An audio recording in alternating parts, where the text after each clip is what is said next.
Israel ने America से युद्ध में शामिल होने की अपील की। ईरान के न्यूक्लियर साइट को मिलकर खत्म करने के लिए युद्ध में शामिल होने की अपील दरअसल की है अमेरिका से, लेकिन अमेरिका की ओर से, राष्ट्रपति ट्रंप की ओर से थोड़ी देर पहले ही हमने आपको बताया कि उनकी ओर से ये कहा जा चुका है कि हमारा इसमें कोई रोल नहीं है। जबकि इजराइल की अगर बात की जाए तो वो इस युद्ध में शामिल होने की अपील करता हुआ नजर आ रहा है। हमारे साथ दोनों खास मेहमान लगातार बने हुए हैं।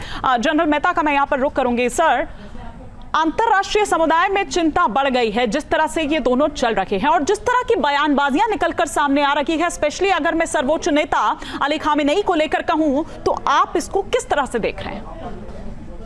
देखिए, दो चीजें मैं बताना चाहता हूँ। पहली बात तो ये है कि हमने अभी यूएस डिप्लॉयमेंट की बात करी, जो मेडिटेरेनियन में और वेस्ट एशिया में यूएस का डिप्लॉयमेंट है। इसके अलावा एक दो चीजें और हमें नोटिस करनी पड़ेंगी कि कुछ दिन पहले, 2 महीने पहले, उन्होंने अपने डिएगो गार्सिया में B-2 बॉम्बर्स को ला करके रख दिया था, जो कि स्ट्रेटेजिक बॉम्बर्स हैं।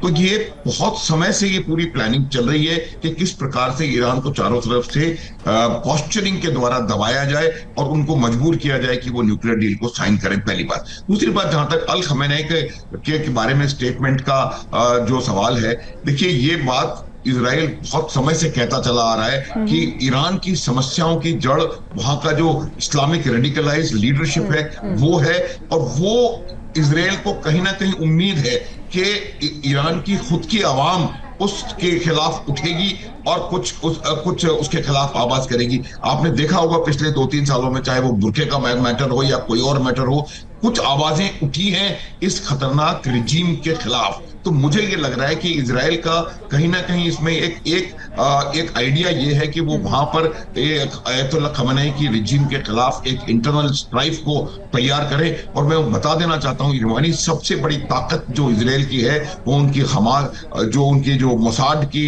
लोग वहां पर मौजूद हैं ऑलरेडी, जिनकी वजह से वो इतना एक्यूरेट, इतना परफेक्ट डिवास्टेटिंग इफेक्ट के साथ वहां पर हमले कर पा रहे हैं। वो पूरे ईरान में फैले हुए हैं।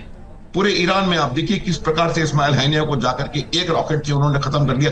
मेरा कहने का मतलब यह है कि एक बहुत बड़ा फोर्स मल्टीप्लायर जो इजराइल के पास है वो उनकी इंटेलिजेंस एजेंसी है, और कहीं ना कहीं उसी एजेंसी से उनको इस प्रकार की खबर मिली होगी कि कैसी अंडर करंट्स इजराइल में अभी ईरान में अभी आज की तारीख में चल रही, माफ कीजिएगा, ईरान में, और उन अंडर करंट्स को भुनाने का समय आया। इसी वजह से उन्होंने पहले उनकी उस मिलिट्री लीडरशिप को खत्म किया जो कि रेडिकलाइज थी। उन्होंने फिर न्यूक्लियर साइंटिस्ट के ऊपर हमला किया और उनके न्यूक्लियर एसिड्स के ऊपर हमला किया और इफेक्टिवली हमला किया।